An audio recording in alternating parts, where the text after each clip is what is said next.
महापालिका निवडणुकीमध्ये आतापर्यंत 20 उमेदवार बिनविरोध, भाजपचे सर्वाधिक 10 उमेदवार, शिंदेंची 7, अजित पवारांच्या राष्ट्रवादीचे 2, मालेगावमधील इस्लाम पार्टीच्या एका उमेदवाराचा विजय। पुण्यामध्ये भाजपने अर्ज मागे घ्यायला लावल्यानंतर पूजा मोरे ढसाढसा रडल्या, पतीलाही अश्रू अनावर। भाजपवरील या आधीच्या टीकेमुळे कार्यकर्त्यांचा पूजा मोरेंवर रोष। सोशल मीडियावर ट्रोल केल्याप्रकरणी भाजपच्या पूजा मोरेंची पुणे पोलिसांकडे तक्रार, ट्रोल केलेल्या भाजपच्याच कार्यकर्त्यांवर कारवाईची मागणी। गुन्हेगारांना राष्ट्रवादीतून उमेदवारी दिली नाही, काही जागा आरपीआय खरात गटाला दिल्या, मित्रपक्षाने कुणाला जागा द्याव्यात हा त्यांचा प्रश्न। गुंड गजा मारण्याची पत्नी आणि आंदेकरच्या उमेदवारीवर अजित पवारांचं स्पष्टीकरण।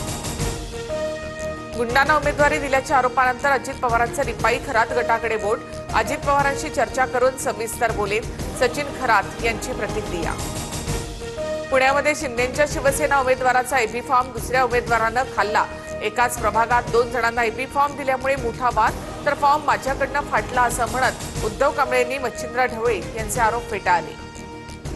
मुंबईमध्ये एबी फॉर्मची कलर झेरॉक्स जोडून भाजपचा इच्छुक उमेदवार गायब, दत्ता केळुसकर नॉट रिचेबल झाल्यामुळे भाजपची डोकेदुखी वाढली, निवडणूक आयोगाकडून शिल्पा केळुसकर यांचा अर्ज वैध। सांगलीच्या मिरजमध्ये अर्ज माघारीवरून भाजप उमेदवाराच्या घरावर हल्ला, गाड्यांची तोडफोड, शिंदेंच्या शिवसेनेमधील उमेदवाराच्या समर्थकांनी हल्ला केल्याचा आरोप, तर सागर वनखंडे यांनी आरोप फेटाळले। नाशिक भाजपमधील अंतर्गत वाद पुन्हा चव्हाट्यावर, भाजप शहर अध्यक्ष सुनील केदार यांना घेराव घालत विरोधात घोषणाबाजी, निष्ठावंतांना उमेदवारी न मिळाल्यामुळे कार्यकर्ते पुन्हा आक्रमक। उमेदवारी अर्ज अवैध ठरल्यानंतर भाजपचे माजी नगरसेवक मुकेश शहाणेंचं नाशिकमध्ये शक्ती प्रदर्शन, प्रभाग क्रमांक 29 मधून सुधाकर बडगुजरांचे पुत्र दीपक बडगुजर यांचा अर्ज भाजपकडनं ग्राह्य, शहाणे अपक्ष लढण्यावर ठाम।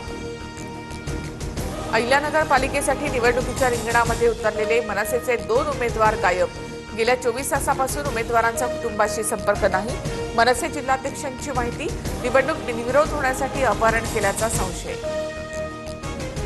शिवतीर्थ निवासस्थानी उद्धव ठाकरे आणि राज ठाकरे यांची चर्चा, ठाकरे बंधूंचा वचननामा आज फायनल होणार, 4 जानेवारीला वचननामा प्रकाशित केल्यानंतर मनसे आणि ठाकरेंच्या शिवसेनेच्या संयुक्त सभा।